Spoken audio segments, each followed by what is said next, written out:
guys live before on YouTube. I've been away on maternity leave for 6 months now, and I just want to get back into making lots of very valuable, useful content for my viewers. So, really, this is a video for me to ask you, what are you interested in? How can I help you? I'm just going to recap a little bit as to what my area of expertise is. So, as you probably know, I specialize in the British accent, and one of my main areas is working on resonance and all the muscles in the mouth. And that's a big thing for me. I think it's very, very important and it's often overlooked. So, I do my warm up, and I also talk a lot about things like rhythm and emphasis and how you need to emphasize keywords and key syllables when you're speaking. And basically, this boils down to feeling what you're saying, so really connecting with your passion or with your emotions when you're speaking. So, if you're talking about something, then it should be worth listening to. Otherwise, there's not much point in speaking. And so, I talk quite a lot about that, about how you can connect better with your words. And again, this goes back to using your muscles. And surprisingly, when you've got an accent, one of the things you're not doing enough of is connecting with all these muscles in the mouth to emphasize words. You've probably noticed that if ever you've been angry or upset, like my dog is right now by the front gate, I can hear her barking. If you've ever been angry or upset, you've probably noticed that naturally all these muscles come alive and they really work well to support your voice and make it stronger and more powerful. And also, interestingly, they get your voice to resonate much more in the cave and throat area. Now, you might not know what I mean when I say cave, but if you've been watching my videos over the years, then you'll know that it's part of one of my warm up exercises.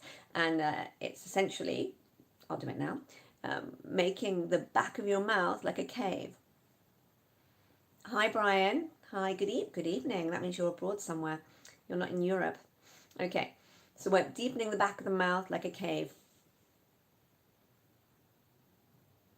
And when you activate these muscles here, you support your voice and it therefore resonates more in the throat and the cave areas. It's really useful.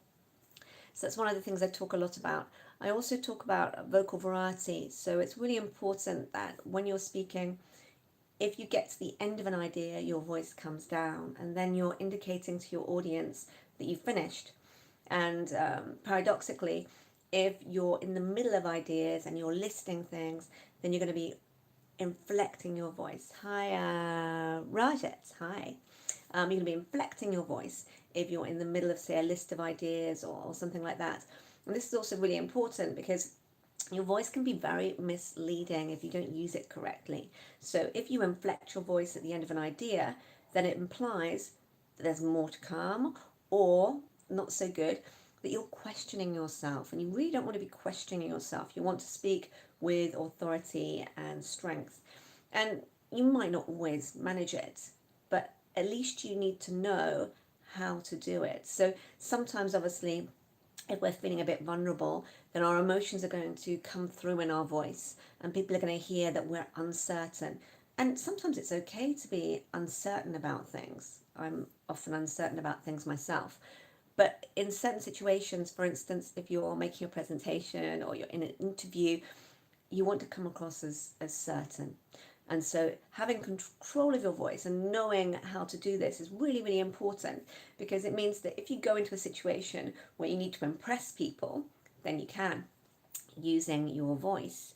So that's something that I'm really interested in and I think is really important. And I'm also really aware of it. When I hear people speaking, I think, oh, you weren't so sure of yourself there. Or, oh, I wonder why you're questioning yourself. But for some people, interestingly, it's just a bad habit. It's also very typical of American speakers, but interestingly, not when they're presenting, because I think you've probably noticed, I know I have, that when you see an American person presenting, they're often really polished, they do it really well. But having said that, we often hear people who have watched too much American TV, and they do this thing called rising inflection. And as I just explained, it's not always that great because it can sound a bit like you're questioning yourself. And I think definitely if you live and work in England and you're working in an office somewhere, you want to come across with authority and make sure you're grounding your voice. in fact, actually, for anyone who uses their voice, and most people do, don't they? You want to make sure you've got control of it. So Rajat says, I sometimes get out of breath when speaking for long periods. So again, it's to do with supporting your voice. So if you take a moment now, Rajat, to stifle a smile, and you can also stifle a smile and hum.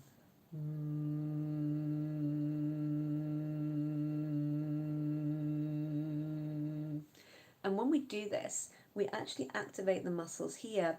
And I know that when I'm speaking, these muscles are really activated. And this stops me from, in fact, it gives me more support in my voice, makes my voice stronger. And when I slightly pull in my cheeks, so my cheeks are slightly against the outside of my teeth, this controls the breathiness. And I think this is what you mentioned. So, for instance, if you just imagine you've seen something really funny and you're trying not to laugh, this controls the breathiness, particularly on aspirated breathy sounds like t, p, k, f. Those kind of sounds can really cause us to use all our breath, and then we've got nothing left for the rest of our phrases. So you really want to make sure that you're using these muscles. So let me just give you an example. It's time for tea. Okay, it's time for tea off the top of my head. It's time for tea. So I'm going to use these muscles here. I'm overdoing it slightly so you can see. It's time for tea. So as well as pulling in my cheeks against the outside of my teeth, I also want to make sure that this area is fairly relaxed. I wonder where you're from, Rajat, because this is going to help me to help you as well. If you're still here, just pop me a little message telling me where you're from. Because it might be that you overuse the tip of your tongue. And for speakers, say for instance from India, Pakistan, they often overuse the tip of the tongue, and it's often here, India. I thought so from your name. So you might be overusing the tip of your tongue, and that means that the muscles are too tense. And when the muscles are too tense, the voice is going to end up resonating right here. And so you also need to work on that, Rajit. So I know it's a difficult one because for you, you're not overly tensing it. You're just doing what's normal for you. So you want to try to use it less.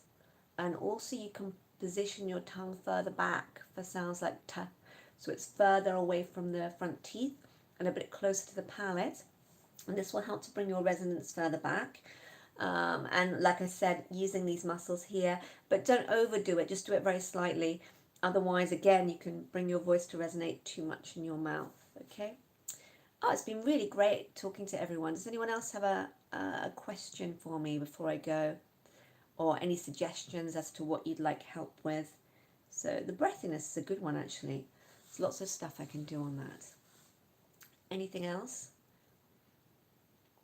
Oh, you're so welcome, Rajat. I hope that helps you. So in terms of working on your voice and clarity, making it stronger, the warm-up is a really good place to start. What you want to make sure, though, is that you're doing the warm-up correctly. And if you'd like to just check on that, you can always drop in on my group calls. I have 2 group calls a month, and anyone who wants to come just to check it out can come once for free. So if you want to, then you can just drop me a message and say, here's my email address. I'd really like to join your group call so that you can give me a bit of feedback. And it's pretty much like a classroom, so I give everyone feedback. It's very small groups, so under 10, normally about 8 people, and very useful. Failing that, if you'd like me to make a more in-depth video on whatever your challenge is, then again, just drop me a message in the comments box saying exactly what your challenge is and how you'd like help with that.